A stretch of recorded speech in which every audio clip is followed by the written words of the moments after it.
Hello everybody, and welcome to another Flaming Dice Reviews video. My name is Matt, and today we're going to be taking a look at Project Dreamscape, a small box card game that will delight you with fantastic artwork, and it will also make you want to punch your friends in the face. Stay tuned, and I'll be back here for my final thoughts after we take a quick look at the game and how it plays.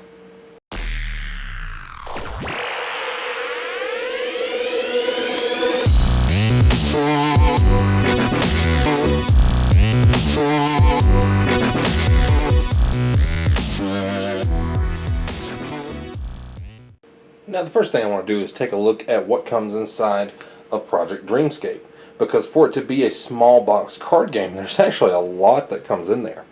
You've got your instruction book, standard fare, then you have your regular card deck, and the cool thing about Project Dreamscape is it comes with an entirely other advanced play deck. So you have different types of scenarios, of play styles, and then new types of dreams. And I'll show you the dream styles in just a moment, but just know that all of the ones that are on the regular cards, there's new ones on this advanced deck. So this game comes with an expansion. There's also tokens to denote how much a card costs in the Dreamscape, and again we'll take a look at that. An active player marker. There is a little cheat sheet, a scoring tablet for scoring your dreams at the end, and a little cheat sheet that shows what the different types of dreams do. And again, that doesn't make sense right now, but it's about to. So let's take a look at the actual dream cards. As you can see, the cards are double-sided. They have absolutely gorgeous artwork on them. And the cards have a different ability depending on which way you lay them, or play them rather. Now in Project Dreamscape, you score points based on chaining these different symbols together at the end of the game. Like you see up here, the symbol for lucid dreaming and floating free, they are completely different. And then at the bottom of the cards, you have a different symbol altogether. And all these symbols combined are really neat because the cards are not exactly the same. As you can see here, this card has interrupted sleep at the top, and so does this one. But then whenever you flip them over, it's two completely different cards. So every time you play this game and every turn that you play is going to be a little bit different. Your options are going to be a little bit different, just because the cards are so varied in their options. Now this is what the game looks like laid out. You have your main deck, and then you have your Dreamscape, which has the available dream cards. Now up at the top, those tokens that we took a look at, they tell you how much each one of these dream cards cost. And on your turn, you have to choose or have to buy at least one of these dream cards. And your purchasing power is actually face down dream cards. Now you can take these at the beginning of you can take one of these at the beginning of your turn. There's also certain dream cards that will let you take more of them. But you have to be careful because they're worth negative points at the end of the game. So the more purchasing power you have, the better your options are on your turn, but the more points you're going to lose at the end of the game. And you purchase cards basically sort of like mana in Magic by tapping these cards.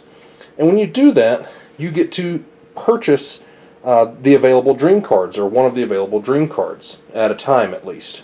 And down here you have your personal deck of cards called your rim stack. Now these are where your points come from at the end of the game. We're going to talk about that in a minute. We've already touched on it, but I'm going to show you a detailed example here in a moment. So let's say on my turn, I want to purchase this Shifting Dreams card / Floating Free card, because remember these cards are double-sided.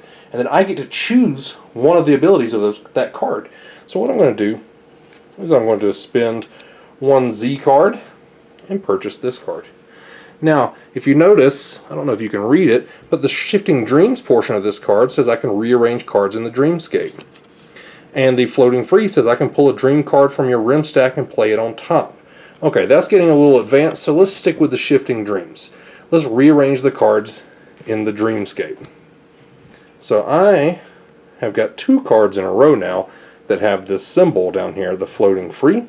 So I'd like to get this one, but I don't have enough Z cards to purchase it.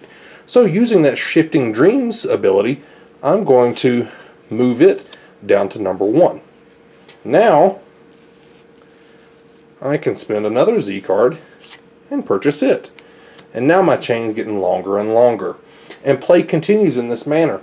And all of these different cards have different abilities on them, like we spoke about, like the Night Terror. The Night Terror says choose one opponent to discard a Z card. So you kind of cripple their economy, so to speak. And let's take a look at how you score at the end of the game. Now there's a lot more to the gameplay, and there's a lot more to chaining your turn and purchasing multiple cards. But as always, this is a review, not a tutorial, so I just wanted to give you a taste of the gameplay, and trust me, it can get pretty darn cutthroat. So bear that in mind as you're watching this. If you recall from just a moment ago, we had our personal deck of cards called a rim stack. And at the end of the game, what you do is you fan them out so that you can see both symbols that are on the cards. And then you calculate the scoring based on how many of these symbols in a row you have. I did a horrible job of laying that out, but you'll get the idea in just a moment. So, at the end of the game, I'm going to count up the number of symbols. So, for example, this symbol, I have 1, 2 in a row, so that's going to get me 2 points. And the cool thing is the chains overlap. So now I have 1, 2, 3, 4, 5 in a row, which is going to get me 8 points. Here I have 1, 2 in a row, which is going to get me 2 points. I could probably zoom in on this a little bit, couldn't I? Then down here I have 1, 2, 3 in a row, which is going to get me 4 points. Now, in the example that I just gave, I had 3 of those face down Z cards, so I'm going to lose 3 points. So I'm going to add all that up, subtract my Z cards, and that's my final score.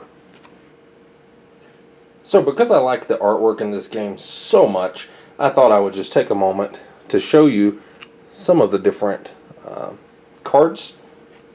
Now some of these are from the regular game, and then some of them are from the base game, and then some of them are from the included expansion. So again, don't forget, this game does have a included expansion. And that's just some of the cards. They are absolutely gorgeous, as you can see. Welcome back, everybody. Now that we've seen Project Dreamscape and a little bit about how it plays, let's talk about my final thoughts. Well, I really enjoyed Project Dreamscape. I've taken it to several of my local game nights, and I've also played it here with my family at home. And I have had fun with it every time. The artwork is through the roof amazing. It reminds me sort of Adventure Time, that cartoon that I never really watched, but the theme is, or the style is consistent with that. It's almost a surreal look to all of the cards. And speaking of the cards, I believe they're linen, and they are super high quality, easy to shuffle. That combined with the artwork really just make the cards a pleasure to play with. They really are top notch. The gameplay is dynamic. It's really cool that you can choose all these different strategies every time you play it. Like one game I've played where I've made my opponent discard their Z cards, their mana, so to speak, the cards that let you purchase. There's games where I go heavy with the Z cards so that I can purchase more. There's games where I go light and try to focus on rearranging the cards so that I can afford more on a smaller budget. Because those Z cards, while they are your currency, also cost negative points at the end of the game. So that's just another thing to factor in. It's also very easy to mess with opponents in this game. You can rearrange so that a card you know your opponent is going to try to get on the next turn costs more Z points.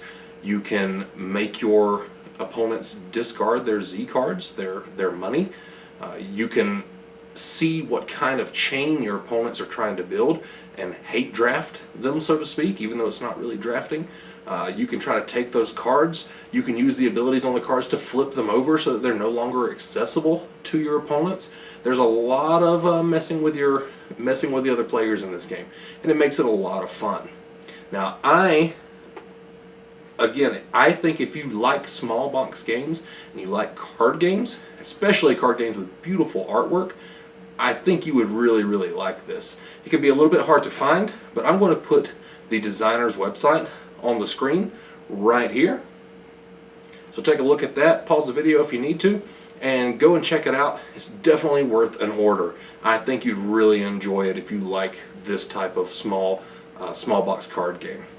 And anyway, if you like this video, please be sure to give it a like, subscribe to the channel, and visit us at www.flamingdicereviews.com. We post videos, reviews, and articles there frequently, and we'd love to see you there. Thanks for watching. Bye-bye.